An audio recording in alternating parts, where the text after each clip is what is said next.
This used to be our main editorial floor. This used to work 24 hours a day. And at any given time, you would have at least 20 journalists and 5 designers working here. This was the design department.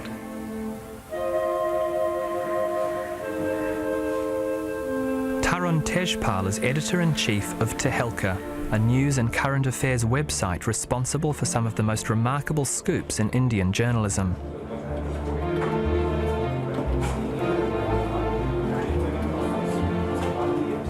Out of the 115 staff Tehelka used to employ, less than 10 unpaid now remain. Tehelka has been crushed by a relentless campaign of government harassment. We had a terrific team, and I think we had this sort of, I think most of them had the kind of feeling crew members have when the ship is sinking, I think you think it's not going to sink, we'll get by.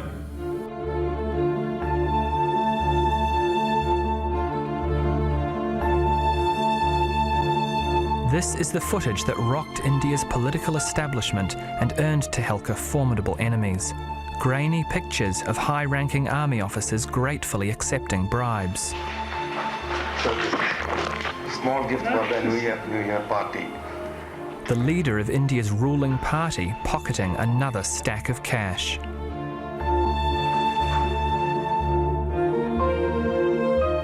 Posing as arms dealers, Tehelka's journalists stalked the corridors of power with hidden cameras, uncovering a network of graft. When their story was made public, it claimed the head of the defence minister and 2 party presidents. Now, Tahelka is paying the price for taking on the government of India. The truth was, there were just 1 or 2 of us fighting this propaganda war, whereas the government was just deploying the entire establishment to not only witch hunt us. I mean, every agency of the government was unleashed on us: Enforcement Directorate, Intelligence Bureau, CBI, Company Board, IRS, Income Tax. There was no agency of the government that was not unleashed on us. Tehelka are buccaneer journalists. They have no sense of responsibility and they don't know what journalism is. They got away with the cricket, so they thought that they would make a whole lot of money and become famous and claim that they can, with the strength of their great exposés, knock off governments and very powerful people.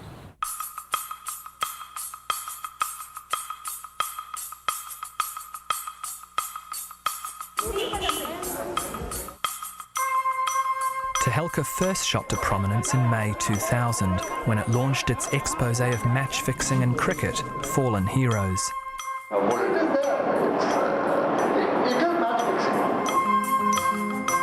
Secretly filmed conversations with cricketers caused a worldwide sensation. I will die before that.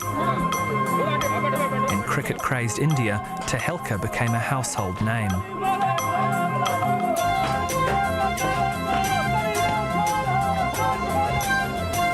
So we decided we would run a sting operation, and we found a lot of the big players and administrators happily singing about match fixing when they thought they were off camera. And that, for us, actually nailed the truth of match fixing. It led to 2 inquiries, it created a huge uproar, and I think it led to a global cleanup in cricket.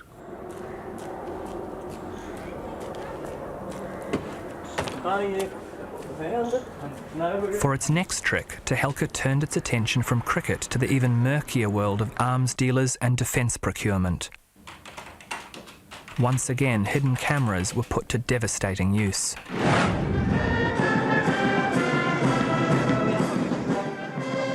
It all started with Senior Section Officer Sashi Menon in the Ministry of Defence wanting to make some money from arms dealers. We at Tehelka.com floated a fictitious arms manufacturing company based in London called West End International. The truth is, if you live in Delhi, each of us knows that all the fancy farmhouses, all the fancy Mercedes are owned by defense middlemen. So part of the whole thing was to crack this whole story open about defense deals and payoffs. And that's how the stories began to germinate, that let's give it a shot. This is this kind of holy cow, but we all know it's completely rotten. Let's see what we can come up with. No, sir, your mind is there and with us. The mind, of course. Okay, no, that's it. Please.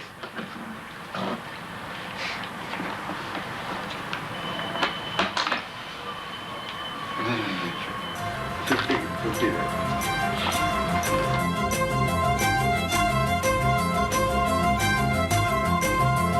A Tehelka journalist posing as an arms dealer set about hawking handheld thermal cameras to the Indian Army.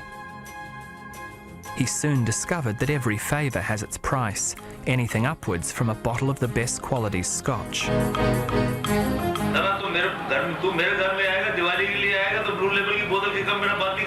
If you're talking of making a couple of crores of rupees, you can't give me black label also. Isn't it? Let's be very clear about it. True fact, sir. Their initial contact was a clerk in the Ministry of Defence, who introduced them to a colonel, who introduced them to a lieutenant colonel, who introduced them to a brigadier, and so on. Every one of them on the take. You have to create a network, and let me tell you, it has got, because the carrot at the other end is big for everybody. You need very deep pockets. Let's be very clear. That is understood. Working undercover for 8 months, reporter Samuel Matthews secretly filmed serving and retired army officers, defence bureaucrats, middlemen and political functionaries. Please, Mr. Samuel. Somehow, despite several comical blunders, his cover wasn't blown. There's a point at which Samuel Matthews asked, which bank does your company bank with? And he says, Thomas Cook. And there's another point where he's asked, where is your company headquartered in England? And he says, Manchester United. He just said the things that came to his mind and sounded plausible, And I mean, it's a miracle that he didn't say, my MD is David Beckham. I mean, and he would have probably got away with it. It was here, in great secrecy, that Matthews' footage was kept. Anirudh Bahal was the journalist in charge of running Operation West End. A veteran of the match-fixing story, he'd never expected this investigation to go for so long or to reveal so much.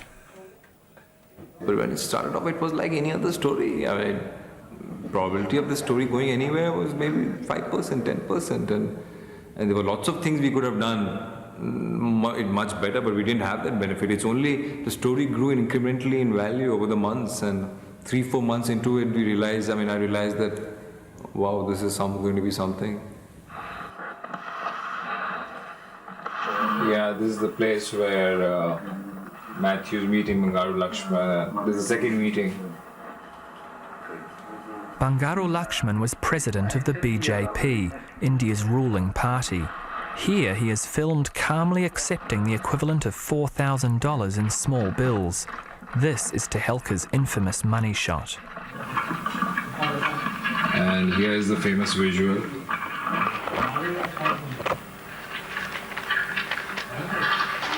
He's taking it out from his briefcase where the hidden camera was, and he's showing the cash in front of the camera.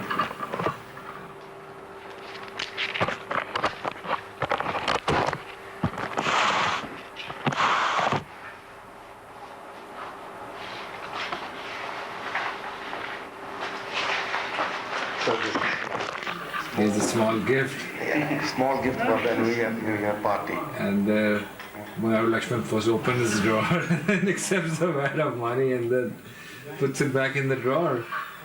Very nonchalantly, I must say. So what time can I call my boss to hear? Bangaru Lakshman was just one of several senior political figures caught on camera accepting bribes from West End International. The most significant meeting, one that was later to have explosive consequences, was here at the official residence of the Defence Minister, George Fernandez. There's Matthew and that's Jaji Italy in George Fernandez's house. George Fernandez was then the Defence Minister of India. He still is now. So Jaya Jaitly and George Fernandez both belong to the Samta party, which is part of the ruling coalition. Jaitly was party president and also happens to be Fernandez's partner. She's another about to accept cash. Can I give to madam? Yeah, he's handing over the packet containing the cash. Can I give it to madam? And he passes the packet to the person to the right of him, who was Gopal Pachirwal. Jaitly had accepted 200,000 rupees, or 2 lakhs, $8,000, from Tehelka's undercover reporter. That's 2 lakhs. Both. Thank you very much. And I don't think anyone can even begin to undermine the quality of bravery that was involved in all this. I keep saying, had Samuel Matthew been caught out in the defense minister's house, wired up the way he was, I mean, they would have locked him up and thrown away the key, and we would have been able to do nothing about it. Stories that have a cutoff point are stories that can be managed, they can be handled. I mean, and what really worried me was this was a story that was going all the way to the top.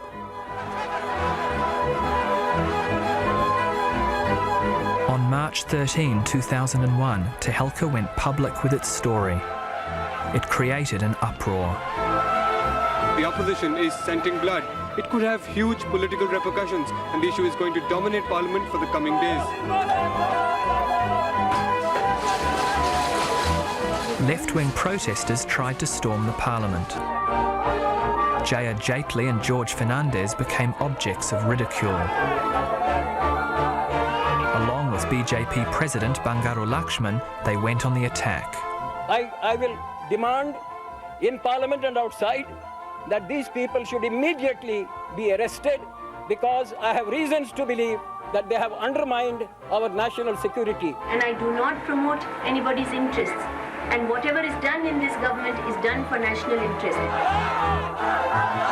I have not done any deal for any deals. Somebody who has offered money for my party's fund, I have just accepted it, passed on, and which is still pending in the... Within a few days, the BJP President, the Samta Party President and the Defence Minister were all forced to stand down. To uphold the morale of the armed forces and to prevent further damage to our national defence, I have decided to resign from government.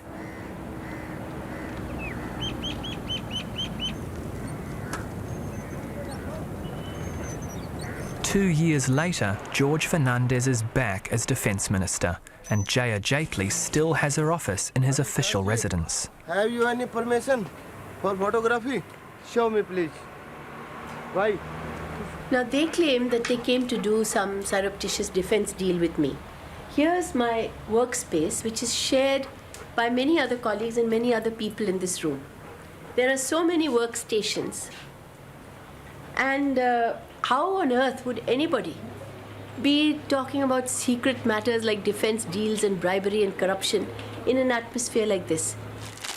This has taken me 35 years of my experience working with the craftspeople of India in rural areas, and I wrote this. Jaya Jaitly was not someone most Indians expected to see caught up in a scandal. Until Operation West End, she was known largely for her work in handicrafts. Her integrity had never been questioned. I said, send it to somebody. What was your reaction when you first saw the footage of the meeting? I was astounded because I didn't recollect it even for a moment. And I said, well, it must have happened because I'm there and I can recognize my voice. But, for instance, they say that they said 2 lakhs of rupees. And they've stuck this 2 lakhs in there. And I have still insisted They've that stuck it in there, meaning? Superimposed, recorded it later. They never announced any amount of money in front of me. No money was discussed at all. Okay. The National Council elects the national president. Okay. In fact, Tehelka's footage clearly shows Jaitly thanking West End for its donation, explaining that the money would help meet expenses at an upcoming party conference. So that process, because he said, look, I can do 50% expense, you do the rest. So the rest, whatever contribution, we can manage, we can. We need your blessing blessing. We need your blessing also for this, our company. So this is someone that came in without an appointment, being introduced to you by someone that you barely knew. You weren't at all surprised that he wanted to give a donation to the party. I said, oh, which is a surprise, expression of surprise. But I don't say, oh my gosh, how on earth? You know, I mean, that's silly. Yeah, I said, oh. Tejpal says there's no evidence in the tapes of any wrongdoing by anyone. She's launched a personal crusade against the journalists who she believes were out to get her. They call it investigative journalism. It's the furthest possible from the truth. They have taken a hypothesis and gone out to prove it. They have decided that there is corruption in defense procurement and decided that they must now set about talking to people who were not connected with it. I think if you read the whole 100 hours of tape, then you will realize that the conversation was a perfectly ordinary, perfectly superficial, and not at all secret. The information in every case.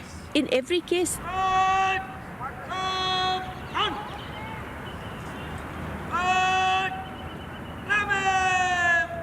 Tehelka's tapes angered many powerful people who were determined to get even.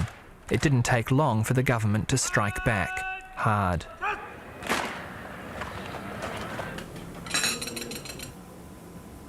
Tavleen Singh is a leading columnist and political commentator, and at the time of the expose she was a friend of the ruling BJP. Singh was one of many journalists the government tried to use to attack Tahelka.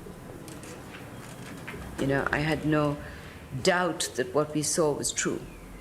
But pretty soon after the story broke, within maybe a week of it breaking, I met senior ministers, senior cabinet ministers in Delhi, who started to say things that made me quite suspicious of what had really gone on. You know, because it was coming at such a high level in government, I believed them when they said that there were all kinds of surreptitious undercurrents in the story. The government accused Tahelka of being part of all kinds of wild conspiracies. One minute the website was called a stooge of the opposition Congress Party. The next it was supposedly destabilising the government on behalf of Pakistani intelligence.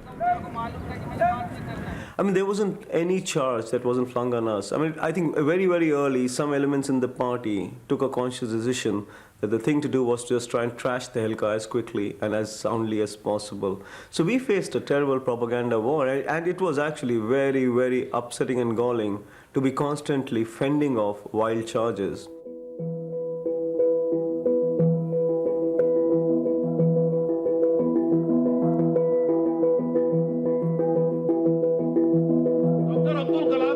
Rocked by bribery and corruption exposed on the Tehelka videotapes, losing a defense minister and two party presidents, the establishment begins to fight back. And according to the Tehelka team, the government and its machinery is using every possible means to discredit Tehelka. We find that there is a concerted slander campaign being launched against Tehelka.com and the three of us.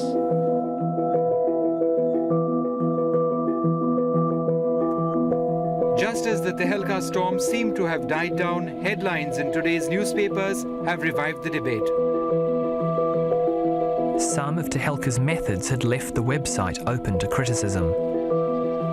When Jaya Jaitley's party discovered Tehelka had used prostitutes to entertain army officers, it had a scandal of its own to leak to the press. But Tehelka's chief says that he has done nothing wrong. He insists that the demand for prostitutes was initiated by the army officers and not by Tehelka. They were being forced to do this to carry the investigation on, because obviously in arms deals, these are the kind of things these guys are used to asking for and demanding and getting.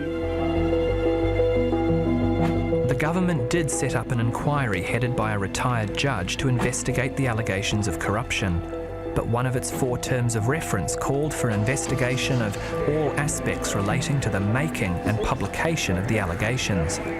In other words, Tahelka.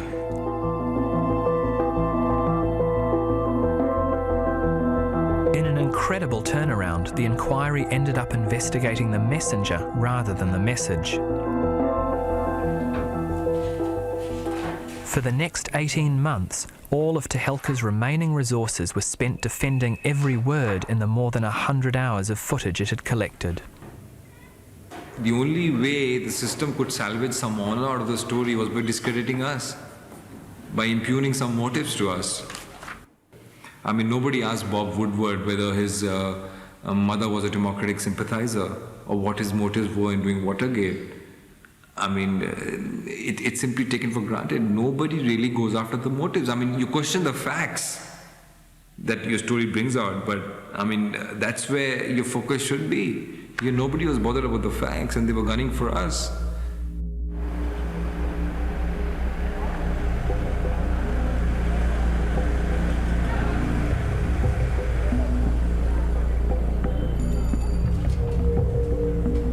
In the shadow of the Bombay Stock Exchange are two bystanders who bore the full brunt of the government's fury. But I can tell you there have been days of pure panic and pure terror.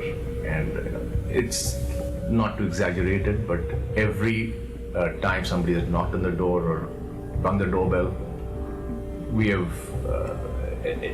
been thrown into a real dizzy. So it's been very, very, very stressful personally. It's almost like somebody just let loose a pack of dogs on you and you just had to fend them off whichever way you could.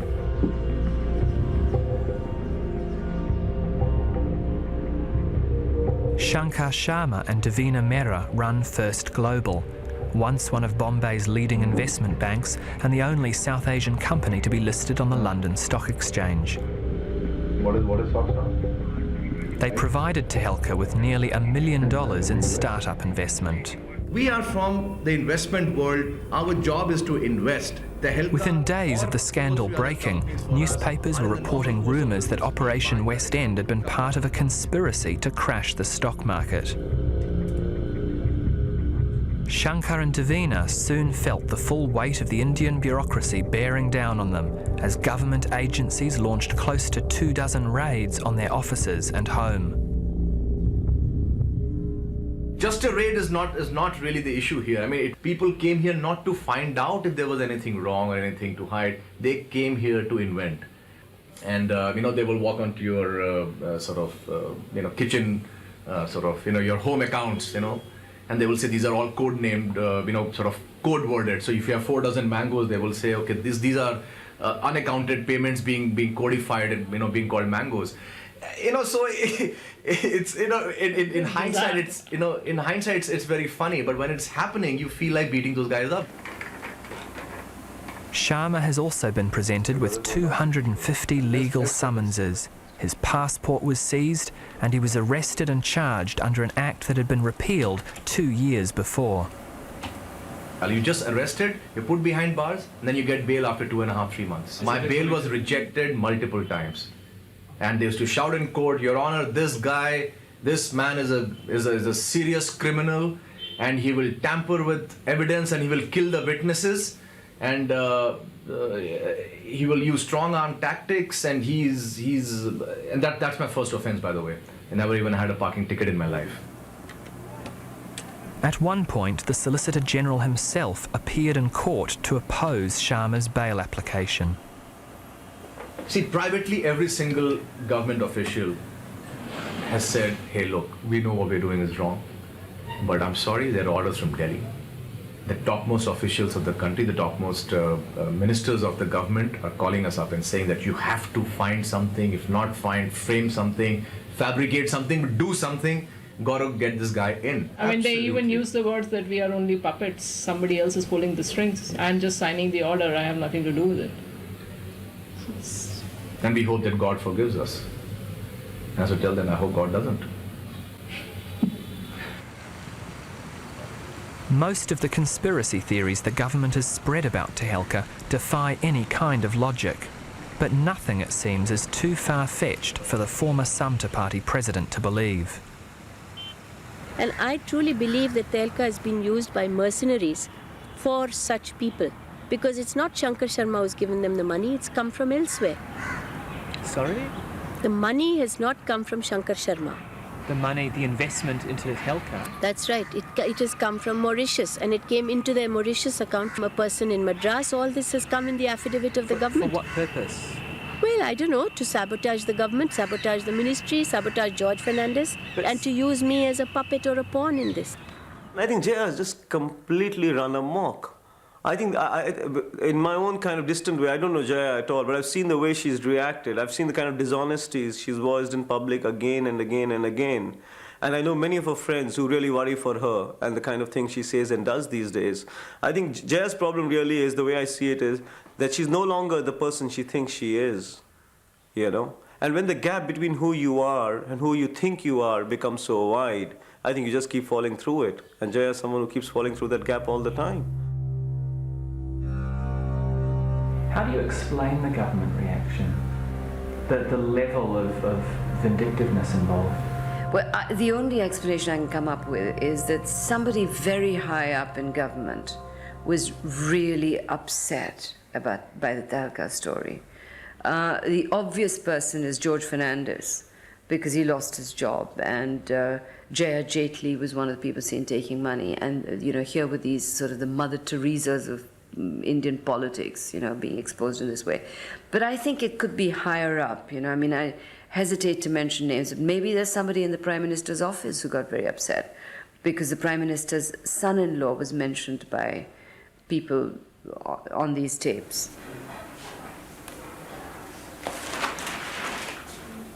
In a curious way, what has happened post the story is a far bigger story than the story itself. That tells us more about the Indian state and India than the story itself. I mean, the story took 8 months. It's been 20 months of dealing with the fallout of the story, So the blast was wonderful, but the radiation has been far more devastating. I mean, it's carried on, it's still carrying on.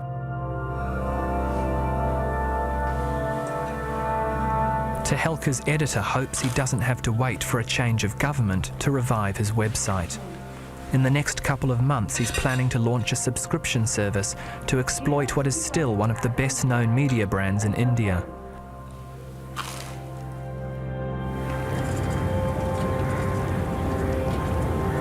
Despite 2 years of vilification, Tahelka has become a byword for the fight against corruption. A friend of mine sent me an email from Bangalore, and she overheard 2 women laborers who were digging the road talking about Tehelka.